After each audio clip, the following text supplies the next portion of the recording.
What form does our basic semiotic building blocks take to visually communicate meaning? Whether you are a designer or illustrator, what you produce has purpose. Whatever aesthetic decisions you take or visual language you select, the target audience are always looking for meaning.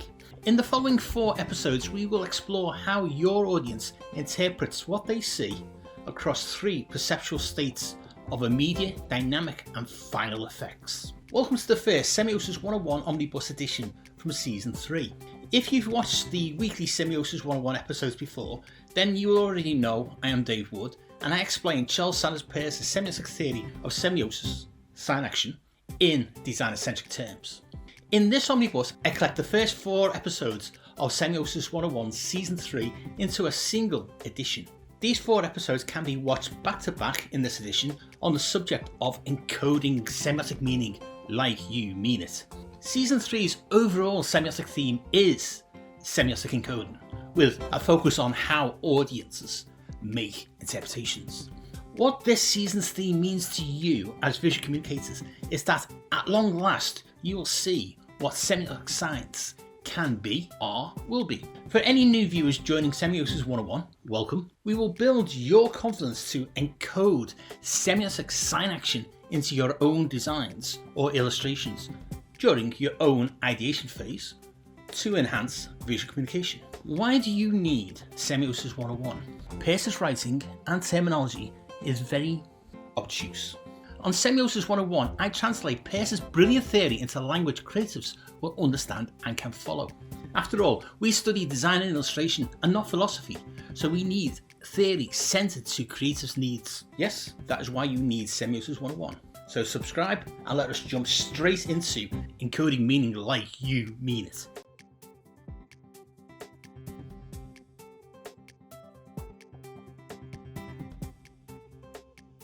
In Season 2, we spent a lot of video hours framing semiotics around what the target audience will recognise. Charles Sanders Peirce does state that nothing is a semiotic sign until it is interpreted as a sign. So let's quickly unpack that key statement. It is crucial to changing your framing and understanding of what semiotics is. Nothing, a sign, interpreted. Firstly, a semiotic sign is not signage, but signage does use semiotics. I spent the first episode of Season 2 addressing this, so I'll not repeat myself. If this video is still confusing you, pause this episode and rewatch Season 2 Episode 2.1, why semiotic signs are not signage, but signage uses semiotics. So let us instead focus on nothing, sign, interpreted.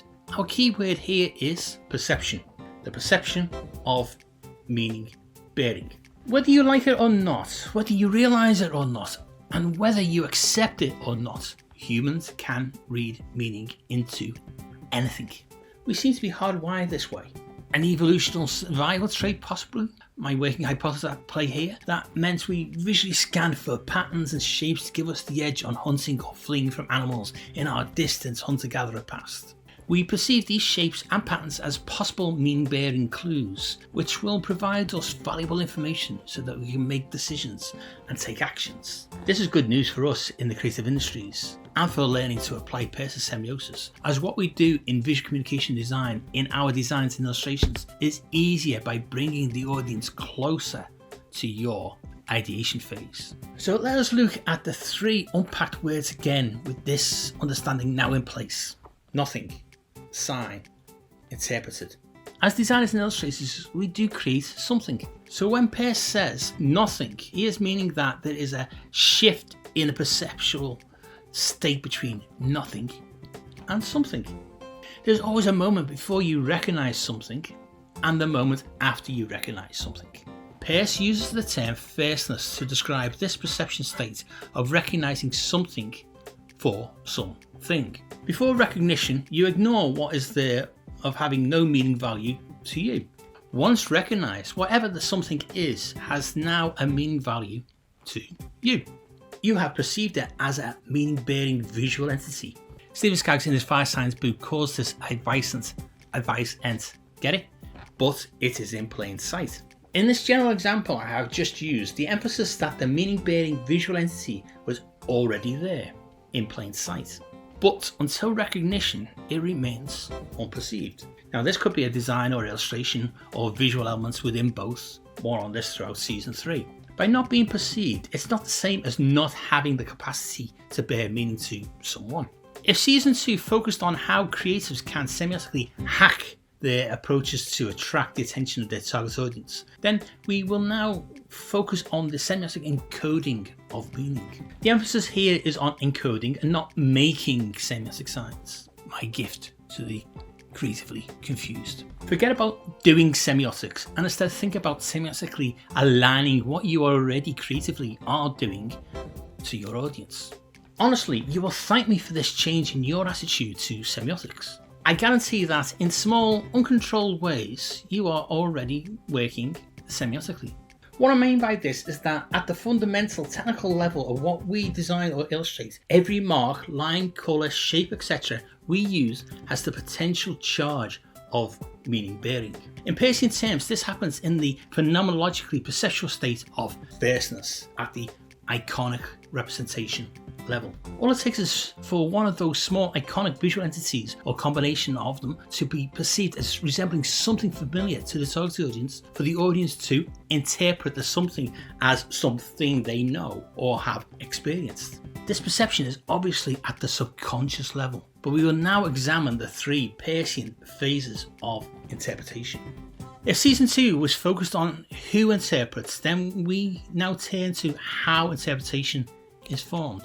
This has an important bearing on how you, creatives, understand how to semiotically encode in order to fully enhance how you visually communicate. As a designer-centric analog term, I have superimposed the more creatively accessible term interpretation over Peirce's obtuse philosophical term interpretant. Do you remember we have discussed the pragmatic semiotic termination flow to explain how semiosis works? Semiosis, or sign action power, is predicated on the concept to be communicated, how that is represented, and how it affords its interpretation. If successfully facilitated, then the interpreter will successfully interpret the concept. Peirce's terms for each of these 3 stages are object, representamen, interpretant. Semiosis 101's designer-centric translation is concept, representation, interpretation. Which do you creators prefer? Yup. This is why Semiosis 101 exists. As I said at the start of this episode, Peirce's language is obtuse. Obtuse in the sense that when heard, it is indistinctly felt as anything meaningful.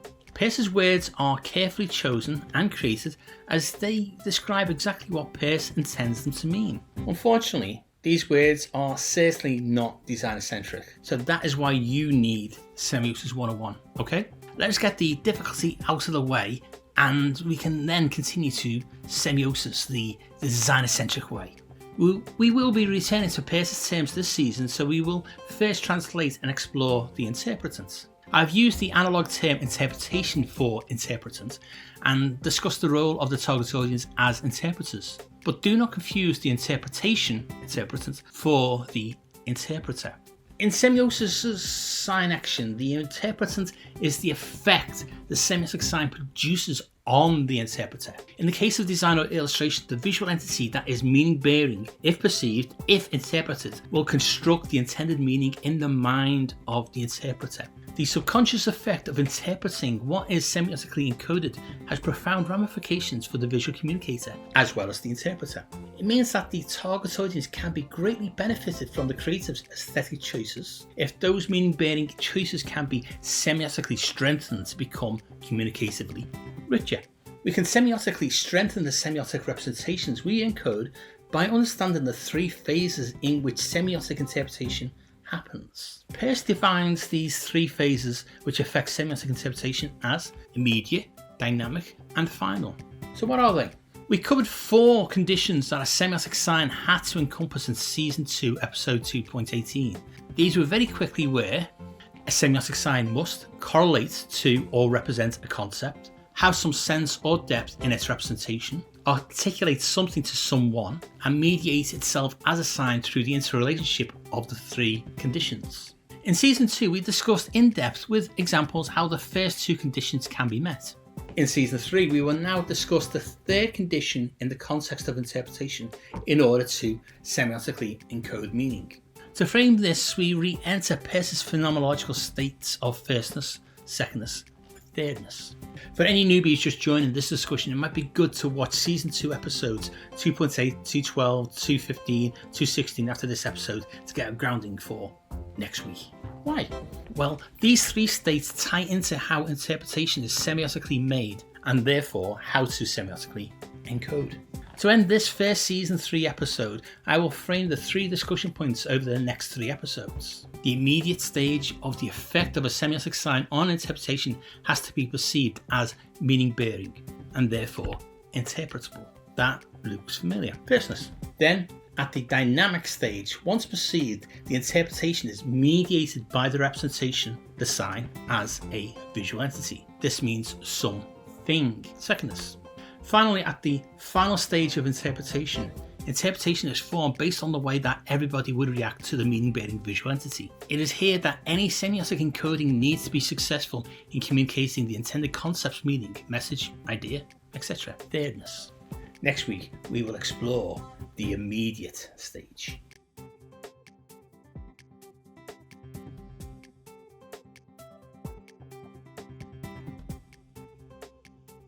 Interpretation needs experience, existing situated cultural knowledge, and mediation in a form that is interpretable. Wait, is that not a circular thinking? Interpretation needs to be interpretable? Think about this quickly. What does your nation's flag look like? The colours, lines, shapes, etc. that form your nation's flag can be interpreted as signifying only your nation. Yes? How do you know that? You culturally learn it. The flag symbolises your relationship to your country's identity. The flag also symbolises other cultural interpretations, some personal and some collective. Which came first? Your identity built on your individual and collective experience of existing within your nation state, or the bit of coloured cloth. We have already established that humans will interpret meaning in practically anything if they perceive the visual entity to be meaning-bearing. Hence, semiotic science. The Danish semiotician Thorkild Thelufsson attributes to Peirce's triadic structuring of semiosis a human level of existence. In Seasons 1 and 2, we have focused on the iconic and lexical and symbolic representations of a concept to be visually communicated. Thelufsson argues that this level of semiotic representation corresponds to humankind. It is a very human level of semiotic communication. This is why in the last season I spent time on how to understand the designer or illustrator's target audience. The audience's lived experiences offer insights into how to craft your semiotic encoding of intended meaning to them. Now, as we turn our attention to interpretation, Thelufsson argues that this level of the effect of the semiotic representation of the sign on the interpreter, the target audience, corresponds to culture. Peirce states that nothing is a semiotic sign until it is interpreted as a sign. Until the visual entity or entities that have been designed or illustrated are perceived as something. At the perception level, we are within what Peirce calls the phenomenological level of firstness. We have already seen that this is the perceptible level that semiotic iconic representation operates at. A level of possibilities, resemblances, familiarity. A level of perception that hooks the interpreter to wonder, what does this mean to me? If the semiotic sign is not perceived as something more than its first appears, then it will not function as a semiotic sign. For this to happen, the visual entity, whatever it is, has to spring recognition in the target audience as something they already know. This is the immediate effect of interpretation. This immediate effect on the interpreter by placing a possible impression of meaning into their mind through how the intended concept is visually represented. Peirce refers to this as rheumatical, but more on this later this season. The immediate effect on the interpretation puts a possibility in the interpreter's mind that this could be that. Once the interpreter, the target audience, begins to interpret a thing for something, then how this interpretation is visually mediated can dynamically take over. We will deal with dynamic state next week. At the immediate effect level, Peirce says this happens as a propositional function, as a semiotic trigger to propose this could be that.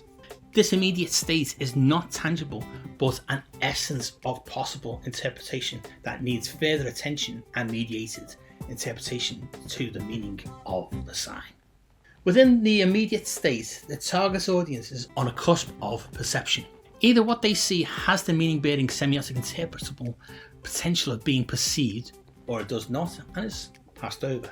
This is a phenomenological state of being that Peirce calls firstness. We have understood that the iconic level of semiotic sign action of representing the intended concept is a potential aesthetic trigger to hook audience attention. This is due to the nature that firstness is a state of possibilities, resemblances, familiarities, potentialities, and proposals. The crafting of the visual meaning-bearing entity or entities by a designer or illustrator as iconic representations of familiar things in the form of lines, shapes, marks, colours, etc. is only a third of the sign action's power. The immediate state of the effect on interpreting informs semiotic encoding too. Before I explain how both the iconic and immediate levels power the sign action, I quickly need to provide you all with a bit more theoretical context. So bear with me as I begin to conclude this episode. In just the same way as the semiotic representational concept is tiered in 3 ascending levels of representative power, iconic, indexical, and symbolic, the effect of how an encoded semiotic sign has on the interpreter is also tiered in 3 levels of complexity as reams, dissents, and arguments. The final third of this sign action power is how the semiotic sign's articulation of the meaning bearing is represented as quasi-signs, synsigns, and legisigns. We will not cover these terms in detail until season 4, but they will be name-checked sporadically in later season 3 episodes.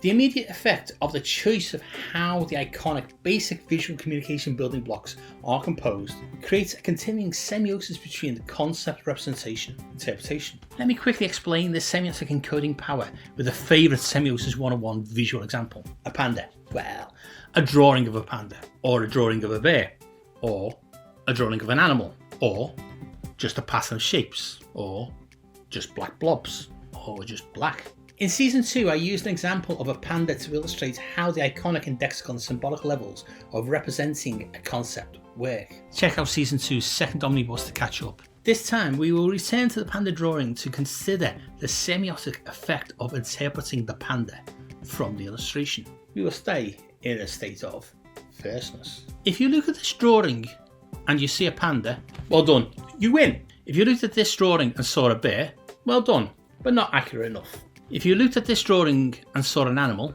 well done, no reward. If you only see shapes and patterns, well done. If you only see black blobs, yeah. If you only see black, yeah. None of these interpretations are incorrect, are they? All 6 of these interpretations are accurate and come from the same drawing. 6 interpretations that are correct. Yes, let me reorder them in a perceptual order. Black, blobs, shapes, patterns, animal, bear, panda. The first 4 of these are perceived in a state of firstness. We perceive black blobs forming shapes and those shapes forming a pattern. We see the black and the blobs, but do we interpret these as anything that is meaning bearing? When we perceive the black blobs as shapes, we begin, because we are hardwired to see if they form a pattern. Whether there is a meaning bearing intent in any of the patterns we see, we still need to interpret. There may not be. It could just be spilt black ink. I'm not testing to see if any of you are psychopaths. Honest. But if we are looking at these shapes, a pattern is perceived, you cannot help interpreting what it could be. You're just being made aware of the immediate effect on how we semiotically interpret. As this is a drawing of a panda, we can see the illustrator has used the black shapes as iconic representations of key areas of a panda's body. In this panda example, we see how the immediate effect on interpretation is intrinsically linked with iconic representation. The patterns are iconic visual communication building blocks which hook attention to trigger interpretation. How far along the intended semiotic sign action path towards the concept of panda the interpreter can proceed is dictated by the interpreter's lived experience and learned cultural references. If the interpreter has never culturally seen a panda in their lived experience, they will never interpret that. At this stage, the interpreter has only got as far as perceiving a pattern. This pattern may be semiotically encoded as meaning bearing. The immediate effect offers only a possibility of a semiotically encoded animal, bear, or even a panda. Come back next week when we move from the immediate effect on semiotic interpretation up to secondness and the dynamic state.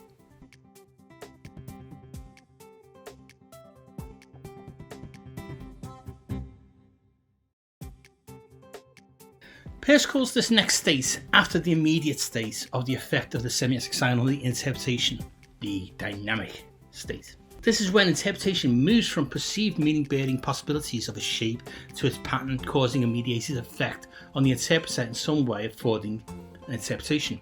This mediation effect is the semiotic sign's visual language, helping the interpreter toward the desired interpretation.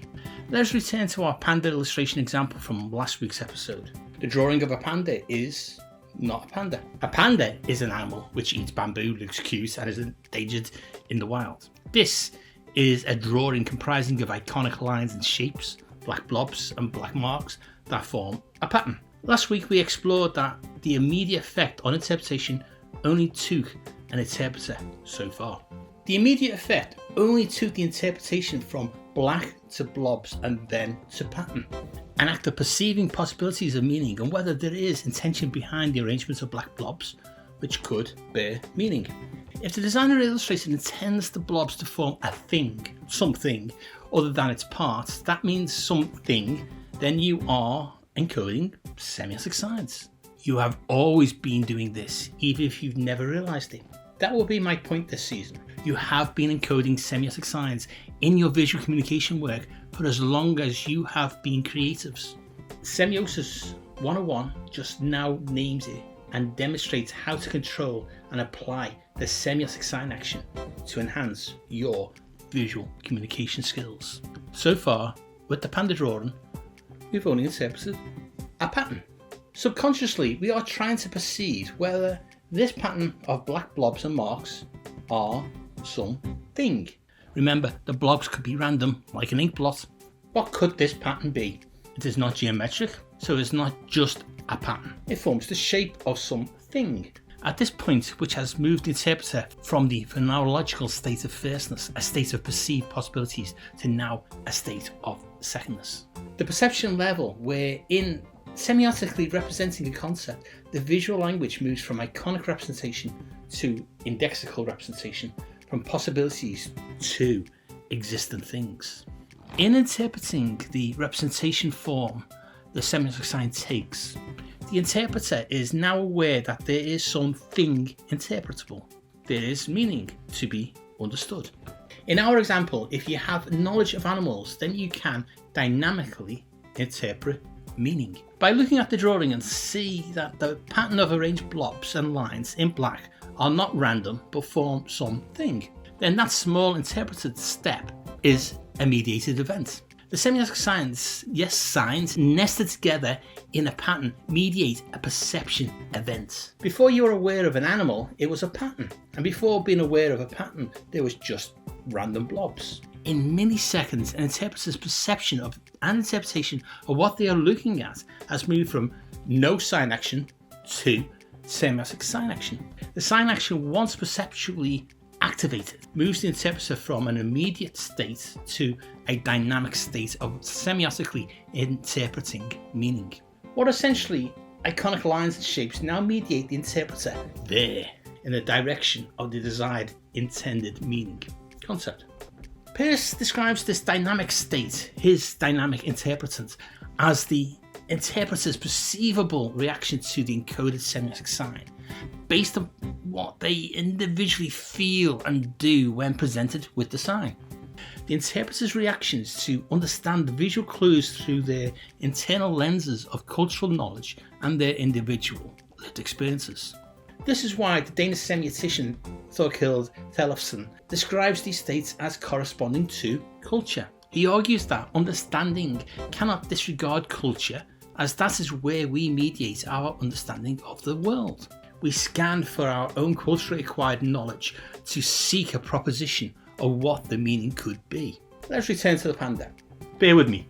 In this demonstration, we have not yet understood this drawing to be a panda. we are still at the moment of pattern interpretation. Remember? In this example I am taking my time explaining what for most interpreters has been a millisecond. About 99.99999% of you immediately saw the panda. But bear with me, yes, pun intended. The pattern of iconic shapes have formed a familiar pattern in your mind. You can interpret what looks like a head, a body, and legs. The dynamic state that the mediation of these elements now presents the interpreter is one of proposing an animal shape. Is it a bird? No. Is it a reptile? No. Is it a mammal? Yes. Is it a small mammal, like a rodent? Probably not. Is it bigger, like a dog? Yes, but probably bigger. But it is just a drawing. So far so good. These blobs are all meaning bearing, but they are just blobs. The mediated form that the individual simple iconic representations take, which are arranged in a particular pattern, are meaning bearing. Each individual semiotic sign individually offers the viewer the opportunity to interpret a body part. Collectively, the signs, when formed into a pattern, now can indicate form, bulk, weight, and even size. But they are only black blobs and lines. They are also clever, semiotically encoded signs. Blobs or semiotic signs. Can they be both? Sure. Remember, its power is in the hands of two people, the creative and the interpreter. Is it a blob or an elegantly crafted meaning-bearing visual element? The creative is responsible for the intent behind the mark. Is it an ear, a leg, an eye, or a blob? The target audience will interpret which one. How does the creative, you, ensure the dynamic effect? Whatever we as creatives design or illustrate is mediation. We bring into being visuals that have meaning. We also bring these visuals into being with meanings that we do not intend if we are not careful. Semiosis 101 is focused on mindful designing and illustrating through applying semiosis to ensure clarity of meaning. This means mindful consideration of the effect of the visual on the interpretations the target audience could take from what is mediated. This means considering the fact that just because, as a creative, you know what a panda is, everybody also knows. Or if your target audience has never seen or experienced a panda. An extreme example, I know, but valid if you take the general intent of making assumptions on your audience's knowledge without first researching. Back to the large mammal. Just as the immediate state is a possibility of this visual quality representing this thing, a ream, then the dynamic state is one in which the possibility becomes a proposal that this thing is that thing. Peirce calls this a dissent, an intermediate subclass of interpretation between the immediate and final effect on the interpretation. A visual proposal that mediates the interpreter to perceive that this thing they now see is that thing they know. In the panda drawing, we are at the mammal stage of interpretation, a proposal that these shapes are an animal, a large animal. The qualities in the drawing that suggest form, bulk, weight, and size suggest a bear shape, if the interpreter knows what bears look like. Remember what I said earlier about creatives making assumptions without researching? We are now in this panda drawing example at the safe dynamic state of interpretation to interpret the form, bulk, weight and size of the bear drawing's iconic representations. Is a panda. Why can we be sure as interpreters this is not a grizzly bear? The distinctive black and white patterns of existing panda bears are culturally well known. So the mediation in the drawing of balancing the black and white iconic shapes in a particular pattern reinforces the interpretation that indexically this drawing represents a panda. But remember about mediation? Remember when I said earlier about the effect of interpretation? The drawing could lie. The panda markings could be on a grizzly bear shape. Come back next week to explore how to ensure the final state of interpretation is what is encoded.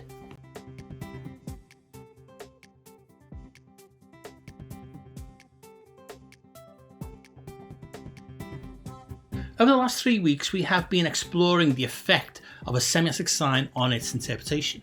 Peirce describes 3 states of effect that progressively leads the target audience from no perception to perception of possible meaning through forming an interpretation.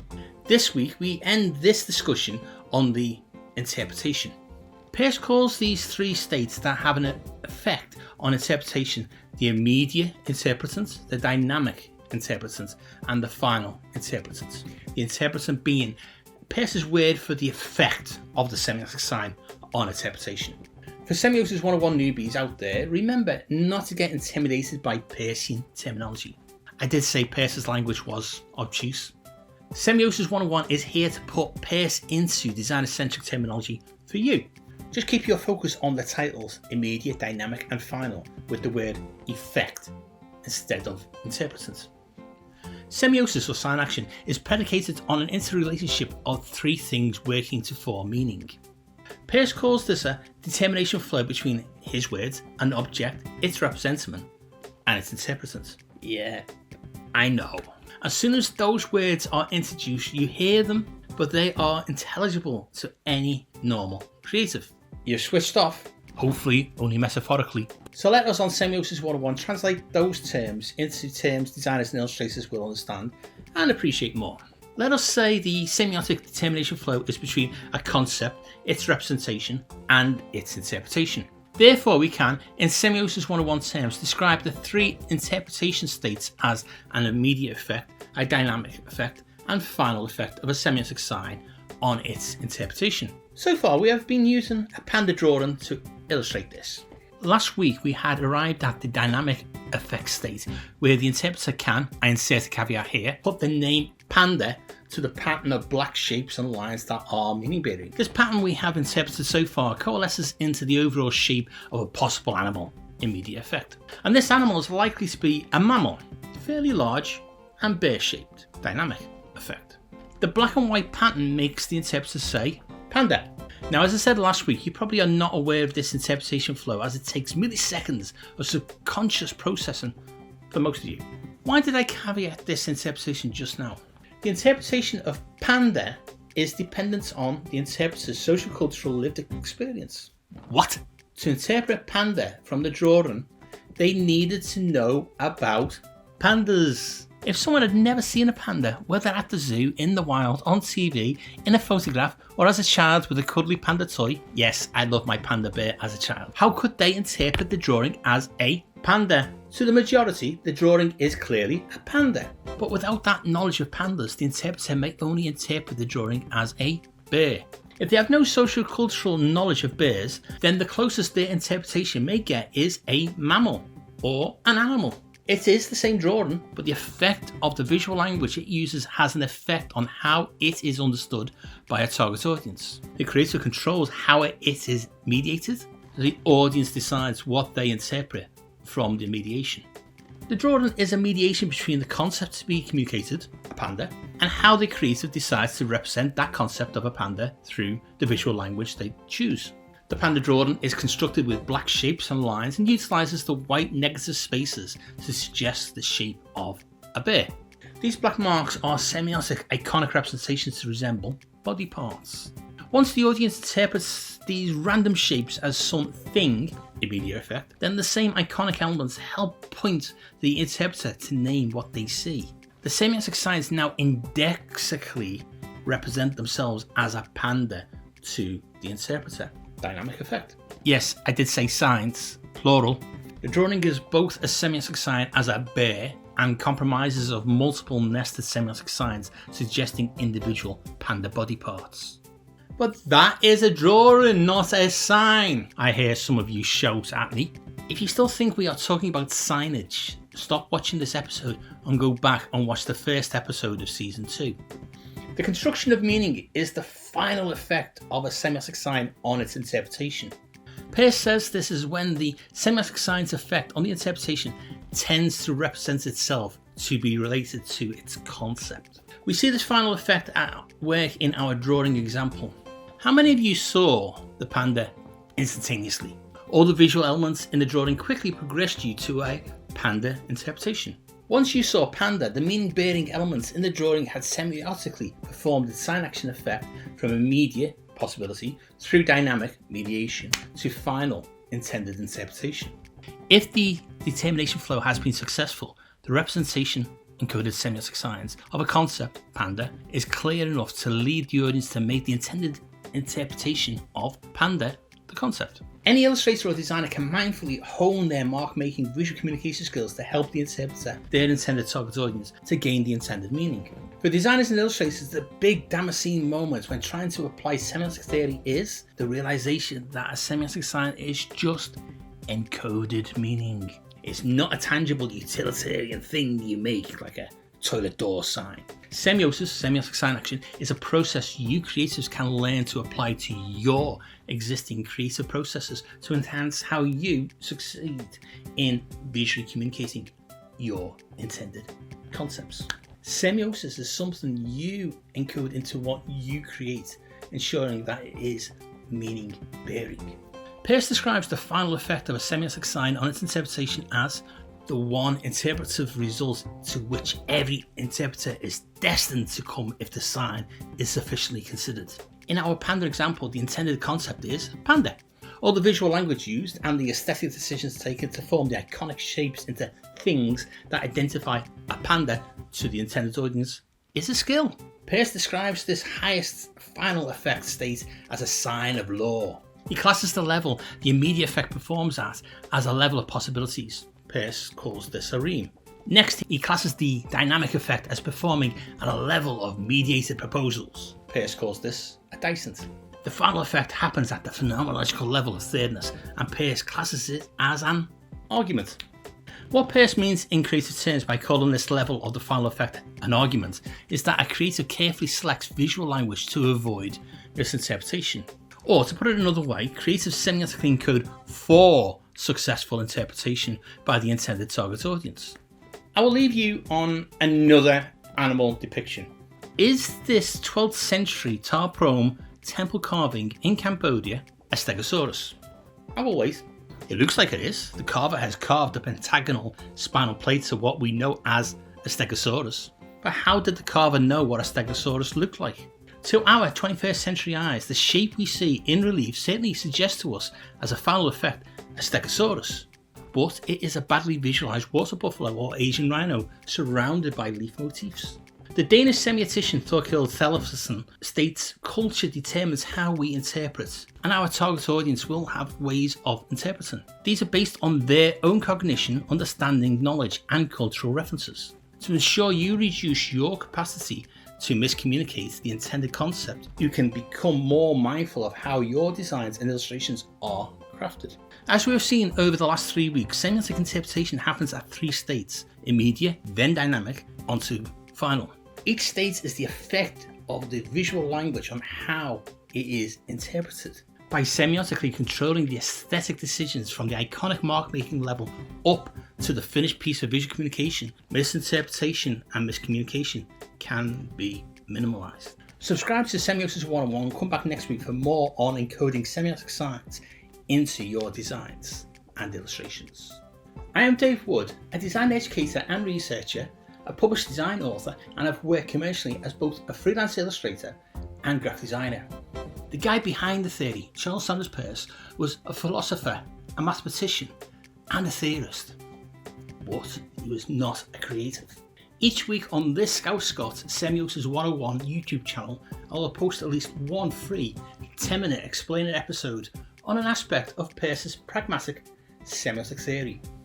Each free YouTube episode features a take-home piece of applicable semiotic theory, and they do interconnect to build up your understanding of semiosis. Each free Semiosis 101 YouTube 10-minute episode will use design-centric terms instead of theoretical language. As well as the free YouTube episodes, I have 2 further Semiosis 101 semiotic resources you can subscribe to. Semiosis 101 producer roles are now available on Patreon. If you take out a paid Patreon Semiosis 101 patronage, you will get access to all the future season episodes months before they get published on YouTube. As a Patreon Semiosis 101 patron, you will automatically become a Semiosis 101 producer and get a name credit on all future YouTube episodes. Depending on which of the 4 producer tiers you choose, you will also get access to behind the scenes insights, cool Semiosis 101 Patreon merchandise and other goodies for Semiosis 101 to continue making semiotic episodes. As a Patreon Semiosis 101 producer, you will be financially supporting the sustainable future of Semiosis 101 to keep explaining Peirce's semiotic theory. To become a Patreon Semiosis 101 producer, the link is in the description. I have a written semiotic resource available on the Semiosis 101 Substack. Here I have semiotic support materials for both free and paid Substack subscribers. There are full annotated reading lists, episode transcripts, 5-minute semiotic reads, plus other goodies and exclusive Semiosis 101 Substack merchandise. The Substack link is in the description. As a fellow creative and a published design author, I also have a link in the description to my main Scout Scott website. If you're interested in reading my semiotic Rosetta Stone academic writing, then you can visit my academia.edu link in the description. Any other books on Peircean semiotics or design I've mentioned in the episodes are also listed in the description. Check them out too. Thanks for watching. Check out the other Semiosis 101 episodes, like and share them with your friends. And hit the bell and subscribe buttons to be notified when next week's free Semiosis 101 episode is published. You can also follow Semiosis 101 on the socials for updates. It is at Semiosis 101 on Instagram and Threads. See you all again next week for more Semiosis 101 to help illustrators and designers to enhance your visual communication skills.